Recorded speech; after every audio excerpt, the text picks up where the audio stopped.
మాట్లాడుతూ డెడికేటెడ్గా ఉండాలి సినిమాల్లో కానీ లేకపోతే రాజకీయాల్లో. ఇప్పుడు డిప్యూటీ సీఎం గారు ఎలా డెడికేటెడ్గా ఉంటున్నారా అంటే రాజకీయ వచ్చారు కదా అంటే మీరు అన్నారు కదా డెడికేటెడ్ అయినా సరే ఆయన అంటే డెడికేషన్ అంటే మీ ఉద్దేశం ఎలాంటి డెడికేషన్? సినిమాలే పాలిటిక్స్ ఉంటే పాలిటిక్స్ అని అన్నారు కదా. ఇప్పుడు సీఎం గారి పాత్ర ఎలా ఉంది? డిప్యూటీ సీఎం పాత్ర ఆయన డెడికేటెడ్గా ఉన్నట్టు భావిస్తున్నారా మీరు?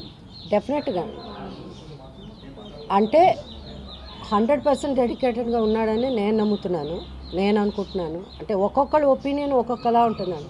మీ ఆలోచన వేరేలా ఉంటుంది, నా ఆలోచన వేరేలా ఉంటుంది కదా. మీ ఇంట్లో పెసరట్టు ఒకలా ఉంటుంది, మా ఇంట్లో పెసరట్టు ఒకలా ఉంటుంది. మీ ఇంట్లో పచ్చిపప్పు, మా ఇంట్లో ఒకలా ఉంటుంది. మీ రుచి వేరే, నా రుచి వేరే, నా థాట్స్ వేరే, మీ థాట్స్ వేరే. సో ఈచ్ డిఫరెంట్గా ఉంటుంది. బట్ నాకు క్లారిటీగా మీరు డెడికేషన్ అంటే ఏమిటి అన్నది ఆ ప్రశ్న. మా ఇంట్లో పెసరట్టు మీదంటే మీరు ఒకే ఫ్యామిలీ నుంచి వచ్చారుగా, సినీ ఫ్యామిలీ నుంచి.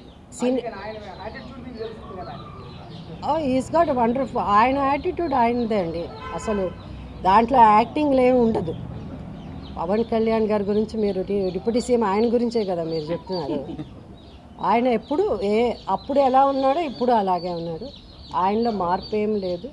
ఆయన సినిమాలోనూ ఎప్పుడు తల వంచలేదు ఎవరికి. ఇక్కడను అదే జరుగుతుంది. తనకిని ఒక స్టైల్ ఉంది, తనకిని కొన్ని ప్రిన్సిపల్స్ ఉంది తనకి అని. లేకపోతే ఇంత స్టడీగా ఎప్పుడో వెళ్ళిపోయి ఉండాల్సింది, మధ్యలో వదిలేసి వెళ్ళలేదు కదా.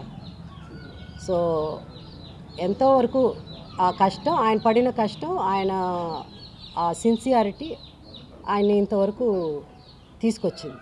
సో అందుకు ఆయన్ని మనం అప్రిషియేట్ చేయాలి. మిగతా ఆర్టిస్ట్ మధ్యలో మనకెందుకులే ఈ తలనొప్పి వేళతో ఎక్కడ పడతామని చెప్పి వెళ్ళిపోయి ఉండొచ్చు.